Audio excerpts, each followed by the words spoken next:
Escritor, historiador del arte y graduado en filosofía, José Antonio Bielsa Arbiol. Hablaremos de una serie de 111 pequeños lemas o frases en latín, sin numerar, haciendo alusión alegórica a los siguientes 111 papas que gobernarían la Iglesia Católica, desde Celestino II hasta el actual papa, incluyendo, cómo no, también a los antipapas. José Antonio nos trae las llamadas profecías de San Malaquías. Según se cuenta, Malaquías era un arzobispo católico irlandés que fue canonizado por el Papa Clemente III allá por el año 1190 después de Cristo. Según se cuenta, este profeta nació a finales del siglo XI y según se cuenta, San Malaquías es quizás más conocido por sus profecías que por su santidad. Según se cuenta, San Malaquías escribió varios opúsculos en el que se incluye el que le hizo célebre y según se cuenta, este fue llamado la profecía de los papas. Y según se cuenta, este profeta menciona significativamente a todos los papas, incluidos los antipapas desde aquel entonces hasta nuestros días. Una profecía, según se cuenta,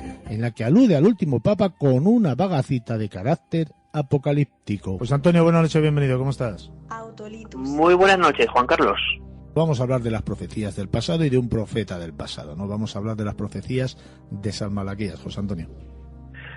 Efectivamente, estamos hablando de las denominadas profecías de los papas, también conocidas comúnmente como las profecías de San Malaquías a secas. Las profecías de San Malaquías presentan hoy en día, desde luego, puntos oscuros, muy controvertidos, pero lo que no podemos dudar es de que hay un fondo de verdad absoluto, incuestionable. Los detractores, que los hay, han intentado, evidentemente, decir que todo esto ha sido pues un proceso forzado con el que se han intentado hacer encajar las divisas de los papas con las susodichas profecías, pero sí que es cierto que hay un hilo, aunque es débil, es un hilo que hace que coincidan dichas profecías. Me gustaría hablar antes de las profecías, hablar un poco de esta figura, ¿no? de San Malaquías, que queramos o no, pues es en la Iglesia Católica de Irlanda, es uno de los, quizás sea después de San Patricio, es el segundo gran santo por antonomasia, ¿no?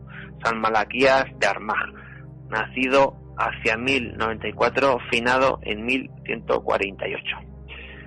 Yo he estudiado las profecías desde hace bastantes años y puedo decir que tengo pues una pequeña biblioteca de libros sobre el tema. El libro más antiguo que tengo se titula El fin del mundo, nada menos, después de los 10 papas futuros. Está fecha del 1895 y lo firma el abate de la Tour de Noé, traducido al castellano y editado en la imprenta de Francisco Muguerza de Tolosa. Hay otro libro interesante, algunos autores recientes pues han escrito sobre esto, pero hay otro libro también que me gustaría destacar, que es El siglo XX y el fin del mundo, según la profecía de San Malaquías, de Rafael Pilluani, publicado en 1914. Bueno, hay muchos más libros. Estos dos libros concretamente tienen censura eclesiástica, son estudios científicos muy sesudos y evidentemente pues refutan los paradigmas actuales, porque hoy en día este tema se estudia siempre desde la base escéptica y con un manifiesto rechazo, ¿no? De hecho, se suele hablar de un fraude, hasta el punto de que se suele atribuir que el fraude fue develado por un jesuita, Claude François Menestrier, que demostraría esto en un texto suyo que es la refutación de las profecías de San Malaquías. Es un texto del final del siglo XVII y que, bueno, viene a hacer una serie de argumentarios intentando decir que esto está todo cogido por los pelos. Pero hay un hecho evidente, y es que las profecías, aun por mucho que se intente demostrar el fraude, no se consigue demostrar, porque es que no hay fraude. Eso es lo más inquietante, sino una coincidencia bastante exacta, sobre todo si atendemos a una lectura profunda de lo que es cada divisa, ¿no? Por ejemplo, de Medietate Lunae es la divisa del que sería el Papa Juan Pablo I, Albino Luciani, o sea, de la media luna. Curiosamente, el pontificado de este Papa fue extremadamente breve, y no solo eso, nació en la diócesis de Belluno, o sea, de la bella luna.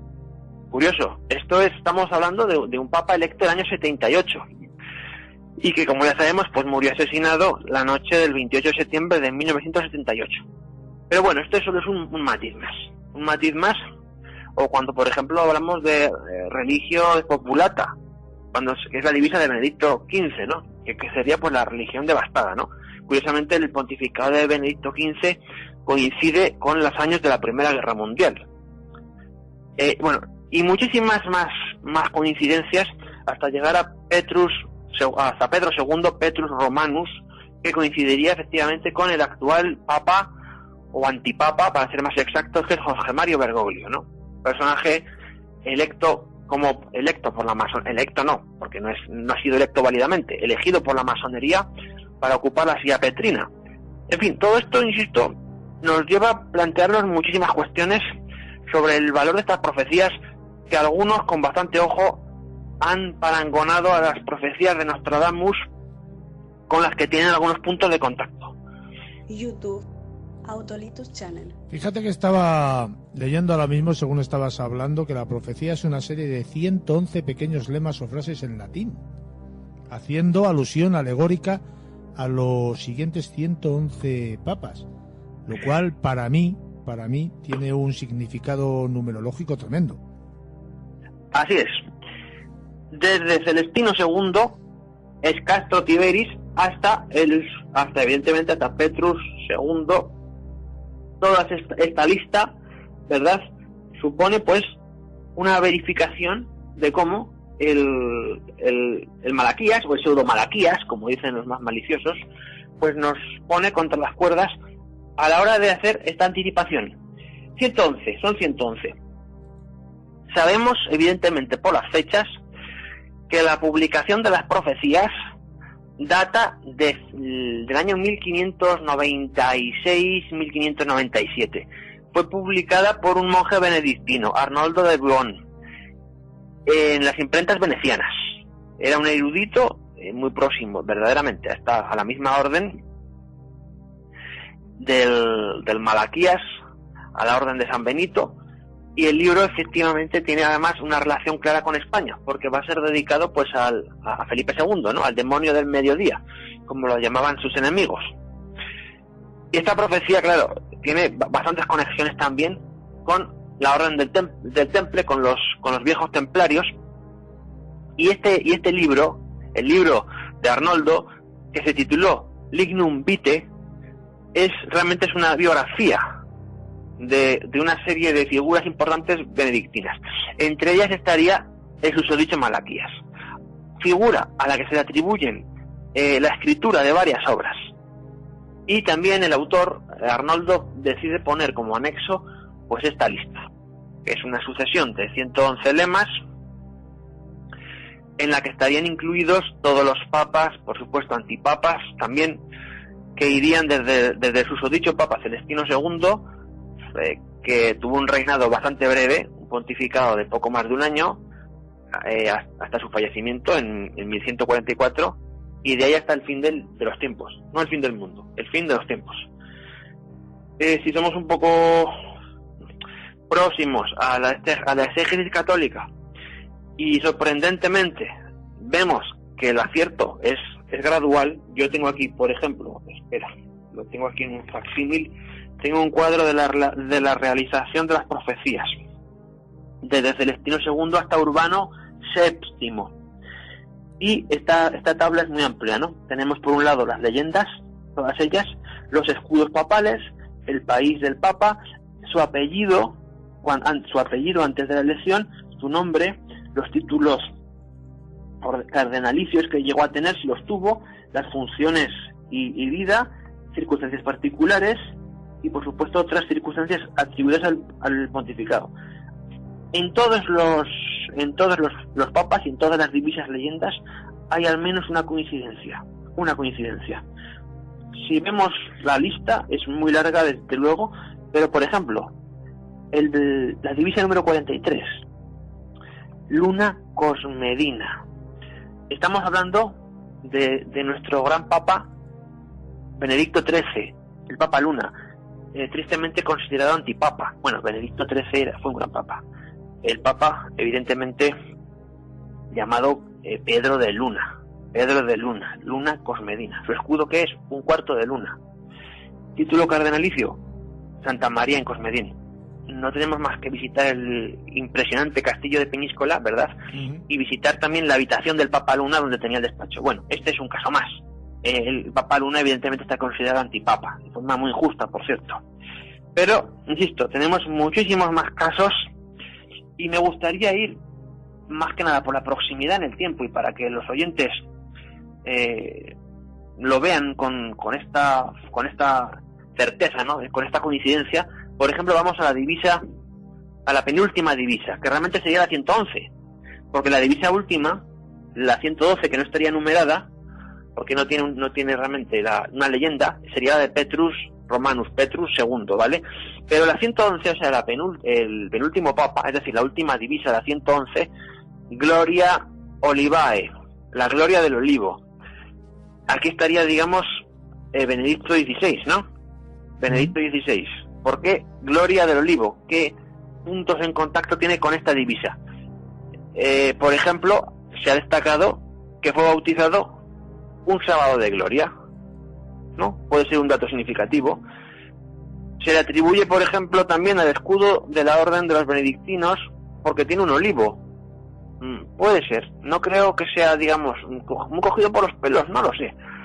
Pero si vamos a la exégesis profunda, veremos que todo esto tiene pues unas claras conexiones. Por ejemplo, incluso León XIII, ¿no? El Papa León XIII, el Papa de la Rerum Novarum, tiene la divisa del 102, ¿no? Lumen in caelo, la luz en el cielo sería, ¿no? El escudo de armas de León XIII efectivamente tiene eso, una especie de cometa, ¿no? Una luz en el cielo. Y tantas otras. Si vamos a de la Tour de Noé, descubriremos que este señor, pues bueno, dedicó toda su vida a esto, ¿eh? No es que sea como se dice hoy en día, un friki, ¿no? No, para nada. Era un estudio muy riguroso que hoy en día pues sigue resultando inquietante, cuando menos inquietante. Por ejemplo, voy a leer un fragmento. Divisa de León XIII, Lumen in coelo, la luz en el cielo. Y efectivamente, dice el autor, jamás olvidaré la gran emoción que experimenté cuando vinieron a buscarme mis amigos para llevarme a contemplar el escudo de León XIII, que se ostentaba triunfante en todos los balcones de los palacios aristocráticos y religiosos de la santa y sabia Tolosa. He aquí este famoso blasón de familia. Verde pino en campo azul, puesto sobre terrazas de lo mismo, adestrado de una estrella o cometa de oro, arrimada a su punta a dos flores de lo mismo, con faja arqueada, todo plateado. Bueno, como podemos ver, esto efectivamente es un ejercicio de indagación en el que cualquier elemento, sobre todo iconográfico, sirve para ubicar la exactitud de la profecía. Pero esto va mucho más allá. Por ejemplo, la divisa 23, la divisa del Papa Gregorio X, cuyo pontificado terminó en 1276. Angines Vir, el hombre serpiente. ¿Por qué se llama así? Por lo visto, la explicación que da de la Tour es que era de la familia de los vizcondes de Milán, que tienen en sus armas una gruesa culebra. Fue hombre esforzado por su energía y serpiente por su astucia, llena de sabiduría y oportunidad. Bueno, objeciones a esto. Por lo visto, y esto es lo que se achaca más a los estudiosos del Malaquías, es que la lista resulta más precisa en su primera parte, hasta el momento en el que aparece publicada en la obra de Arnoldo, y luego pues decae en rigor. Pero ello no obsta para reconocer que se mantiene cierta continuidad. Por lo tanto, pues ese es el problema. ¿Cómo tenemos que leer las profecías? Esa es la cuestión, ¿no? ¿Qué profecías hitos al Malaquías que hagan referencia a todo lo que estamos viviendo hoy en día y qué nos depara, según estas profecías, el futuro? Sí, la profecía de Petrus Romanus es bastante exacta a lo que va a pasar, mejor dicho, a lo que está pasando. Y yo acierto porque soy un firme creyente en la profecía de San Malaquías, pese a todos los detractores. La profecía de la última divisa, es terrible. Es terrible y marca efectivamente pues un cataclismo, ¿no? Vamos a leerla. YouTube, Autolitus Channel. Veamos. ¿Dónde estás? papeles... Desde luego, tú tranquilo, tú cuando tengas a bien o tengas oportunidad... No, si es que además lo que digo, Juan Carlos, lo que pasa que nos dejas al hablar de estos temas con un poco de no sé, un poco de desasosiego, ¿no? Por así decirlo. Sí, a mí es un tema que me resulta muy angustioso y a veces he hablado de esto, una vez escribí un artículo, no consigues que te miren bien, ¿verdad? Dicen, bueno, este tío es un poco raro, déjale que siga con su historia. Pero hay que tener en cuenta que esto se escribió hace siglos, que no es algo que nos hemos sacado de la manga antes de ayer. Sí, ese es el problema. Y que numerológicamente hablando, fíjate que empieza con ese buen papa que murió en 1144, que numerológicamente hablando, como estaba comentando, también es significativo, porque el 11 y el 44 en numerología, los que entiendan de esto y nos estén escuchando, saben que son dos números maestros. Sí, bueno, aquí lo tengo. Bueno, tras Gloria Olivae, en la divisa 111, vendrá, digamos, Petrus Romanus o Pedro II.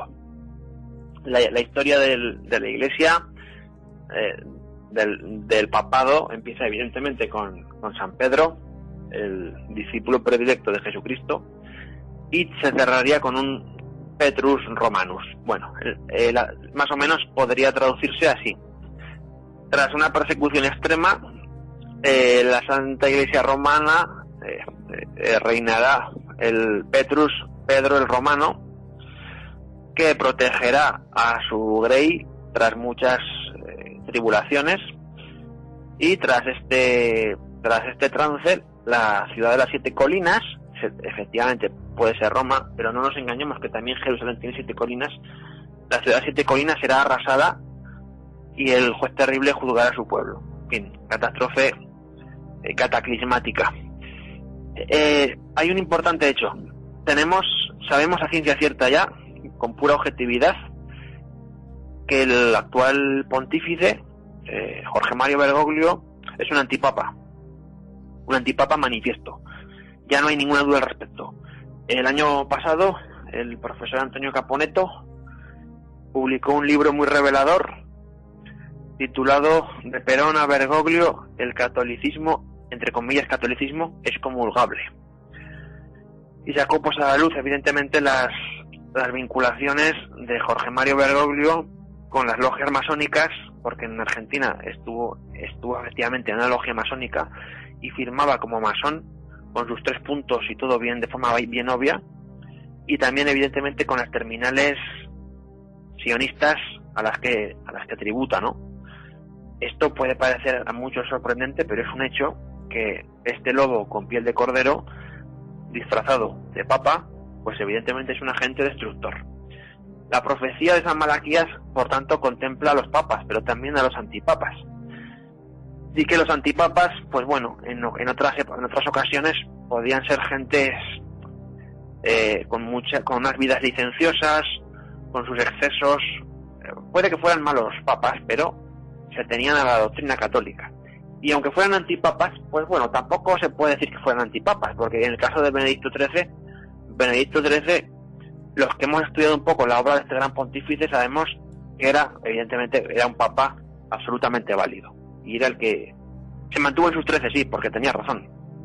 Pero lo que hay ahora, lo que está pasando ahora en Roma desde el año 58, es muy inquietante.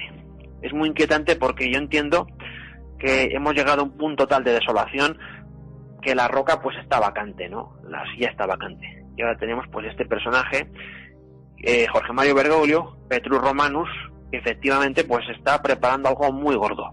Está preparando la aplicación del magisterio de la ONU en el mismísimo Vaticano. La inquina y el odio que muchísima gente siente por el Vaticano, que relacionan efectivamente con lo demoníaco, se debe a esta usurpación que desde el año 58 pues ha desolado la roca, de modo que lo que estamos viendo ahora pues no es lo católico. La Iglesia católica como tal, de forma visible, la Iglesia docente, pues digamos que se eclipsó el año 58. Ahora estamos, digamos, viendo lo que queda a partir de la Iglesia discente, que sería simplemente la remanente católica. Pero lo que te comentaba antes de empezar el programa, Juan Carlos, hemos podido ver el pesebre que han puesto en en Roma, es muy inquietante. Me acabo de fijar que Colin Rivas va a hacer esta noche, creo, un programa sobre este tema, ¿no? Y muchísima gente ya lo está comentando, ¿no? Que hay algo realmente tremendo, ¿no? ¿Cómo es posible que hayan puesto a una figura con traje de astronauta en el portal de Belén? Bueno, hay un libro de JJ Benítez que se titula El ovni de Belén.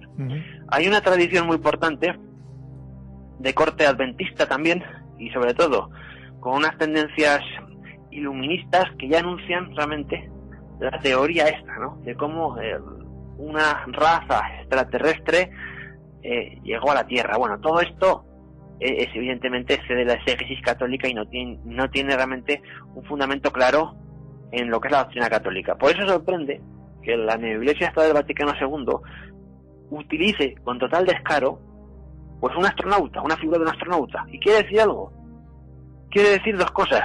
La primera, que el magisterio de la Iglesia como tal ya no se va a emitir desde el Vaticano, sino que se va a emitir el magisterio de la ONU. El nuevo magisterio de la ONU, efectivamente, es el magisterio del nuevo orden mundial. Y cuando digo magisterio, vamos a ponerlo entre comillas, porque no es un magisterio.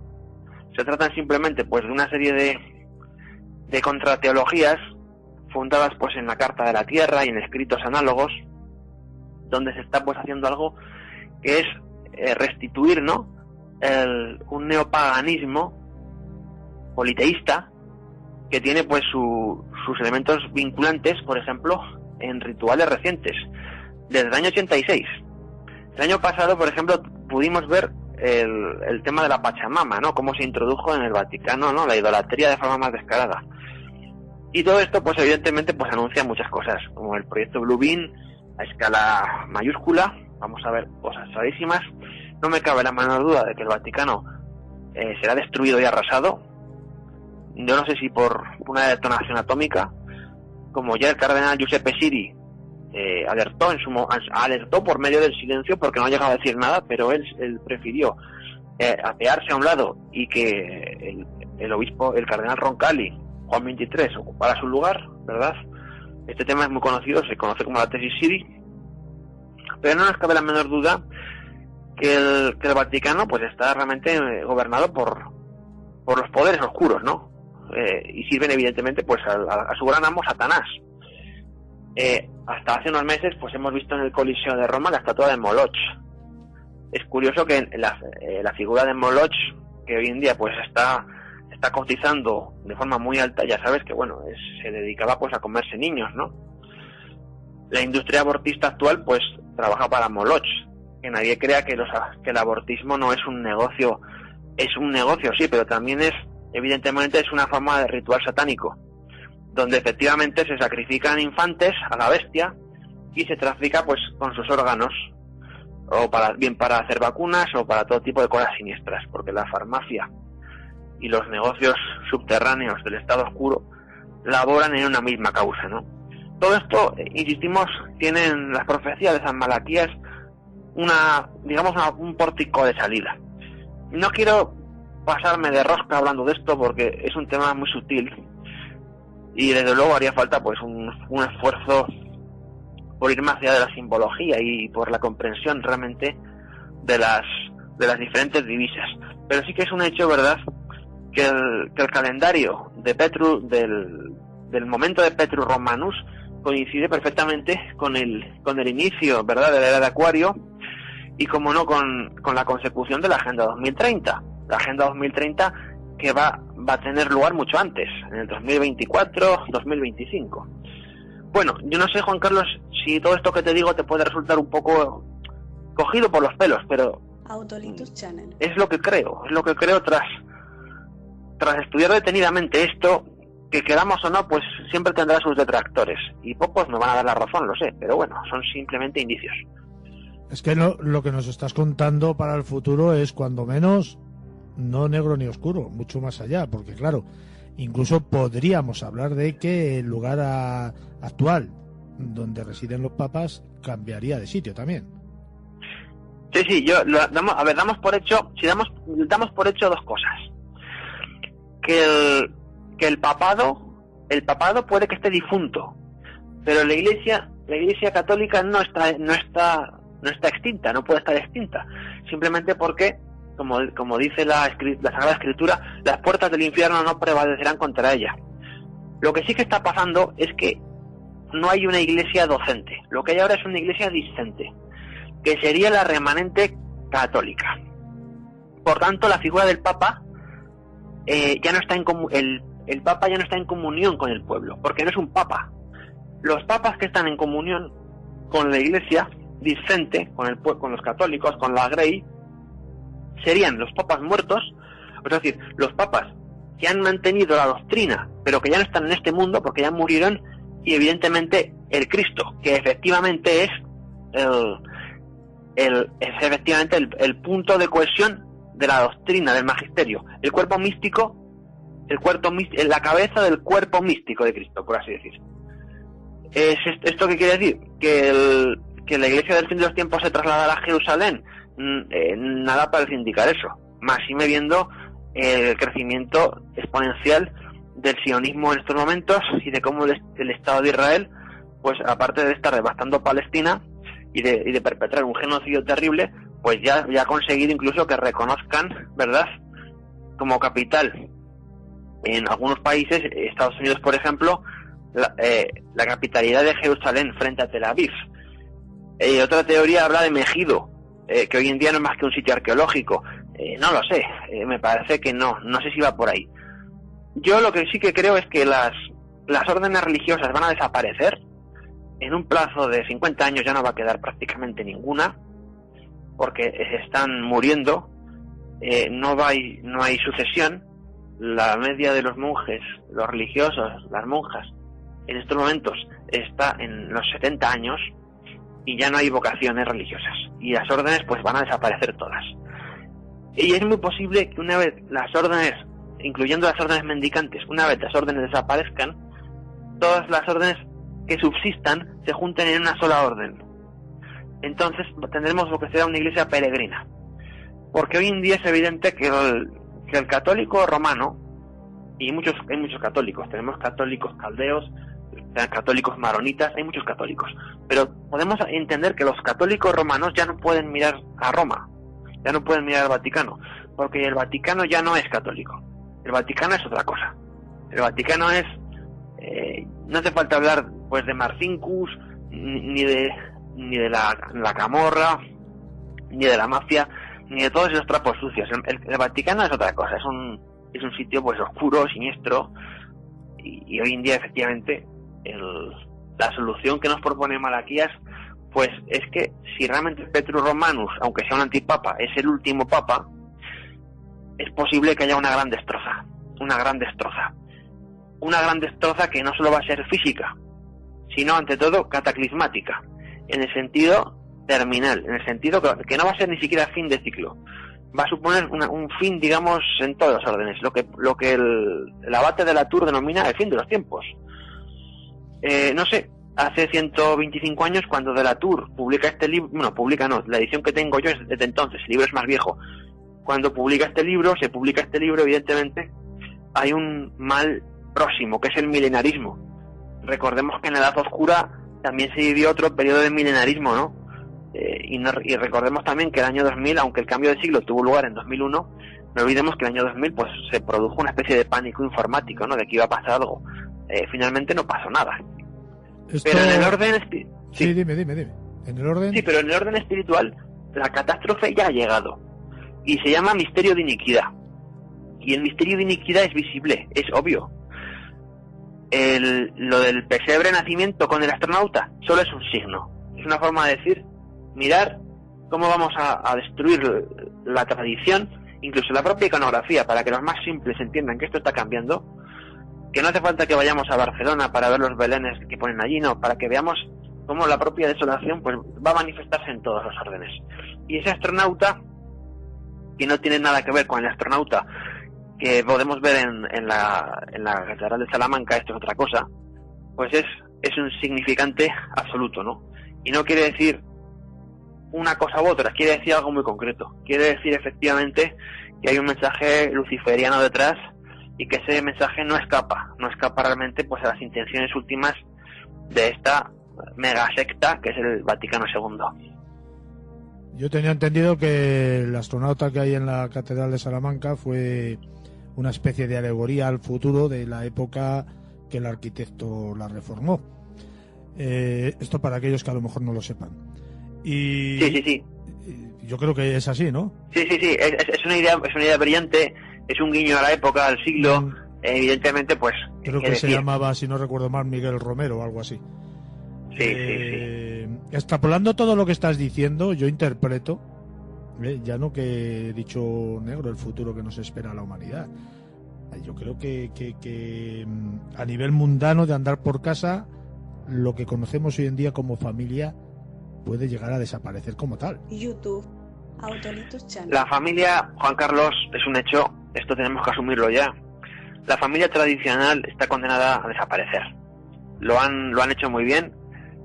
Yo vaticino que la única forma de supervivencia a largo plazo pues será recluirse en comunidades o comunas tradicionalistas, en lugares ultraperiféricos, en el campo, en regímenes de subsistencia, autosuficiencia, pero no en las ciudades. El experimento del nuevo orden luciferino primero va a controlar las ciudades porque es el modelo práctico de la cárcel orwelliana, el modelo del panóptico. El panóptico, tal y como Jeremy Bentham, el filósofo empirista, lo plantea, se trata realmente de una prisión en la que todas las celdas, el panóptico tiene forma circular, en el que todas las celdas se pueden ver desde un mismo punto, por lo que todos los prisioneros están vigilados. El panóptico luego se va a desarrollar efectivamente a través de la tecnología y vemos hoy en día cómo estamos absolutamente pues controlados, ¿verdad?, por ese gran hermano. Por eso este modelo de panóptico a gran escala pues va a ser una ciudad. Por eso las grandes megalópolis son el asiento del nuevo orden y es cuando se deconstruya, ¿verdad?, ese modelo de granja humana tecnotrónica. Por medio de la biometría, de los nuevos modelos, entre comillas, de familias, una vez la ley natural es abolida, lo que nosotros creemos que es la célula más fuerte de la sociedad y el principio constitutivo de esta, es decir, la familia, porque la familia tiene todos los principios de solidaridad hermanados, pues la familia empieza a agonizar precisamente porque la fuerza, ¿verdad?, esta fuerza coercitiva va precisamente a por los más débiles, es decir, los ancianos, a los que se les va a aplicar la eutanasia sin siquiera pestañear, a los no nacidos porque se los va a abortar, y a los que se los dejen hacer pues simplemente se los someterá a todo tipo de lavado de cerebro, de programación neurolingüística, programaciones mentales sutiles desde los centros de adoctrinamiento del Estado. Por lo que las personas del siglo XXI, las nuevas generaciones lo van a tener cada vez peor. Son efectivamente carne de cañón, y este sistema depredador, este sistema criminal, incentiva esto, y es así, no hay posibilidad de vuelta. La familia, en este sentido, me gustaría ser más optimista, pero está mal, al menos sobre todo en España, está la cosa muy mal. Autolitus. Y has hecho ahí mención al gran hermano, que no nos olvidemos que no estás hablando de este show que hay a nivel televisivo desde hace un montón de años, sino de esa especie de novela que escribió George Orwell en 1948, si no recuerdo mal, que se llama 1984, cambiando las dos últimas cifras. Recomiendo su lectura de este libro, tú me imagino que también, porque dice mucho de lo que está pasando y de lo que nos puede ocurrir en este futuro no tan lejano, porque estamos ya viviendo estos cambios tan drásticos que nos estás contando, ¿verdad? Sí, a ver, la novela de Orwell, insisto, es una novela de estilo anónimo, pero es brillante porque es visionaria. Si la gente no tiene paciencia para leerla, les recomiendo que vean la segunda versión cinematográfica del libro, 1984, del año 1984 también, dirigida por Michael Radford, una película protagonizada por John Hurt, Richard Burton, y verdaderamente es una fábula absolutamente exacta, preclara y decisiva de lo que estamos viviendo ahora, ¿no?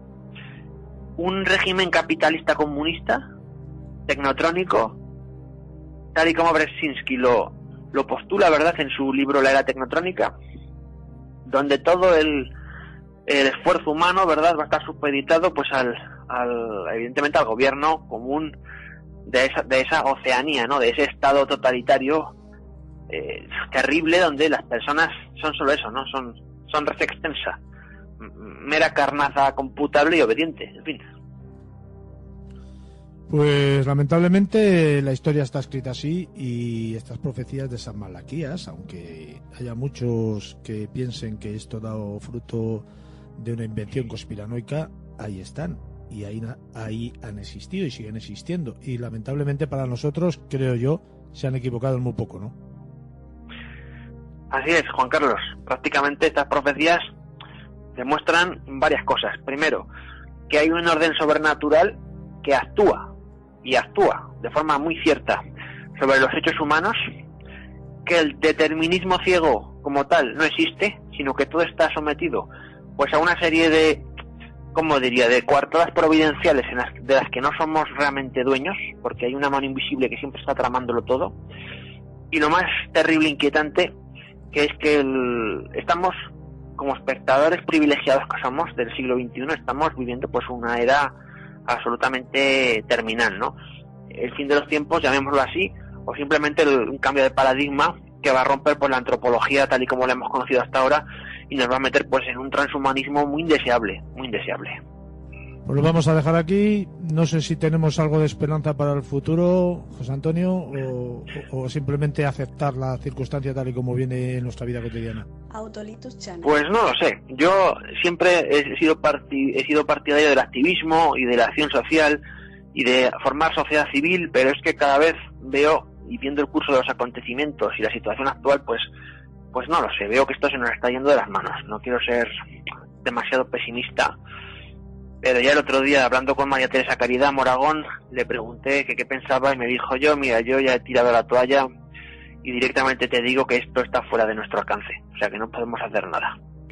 Pues bueno, evolucionar con los tiempos y quedarnos con, entre comillas, ese dato positivo de que lo que estamos viviendo es algo tan histórico que va a cambiar nuestra forma de pensar, de ser y de estar en esto que nosotros llamamos la realidad de nuestra vida. Un fuerte abrazo. Muchas gracias, Juan Carlos. Un abrazo.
YouTube. Autolitus Channel.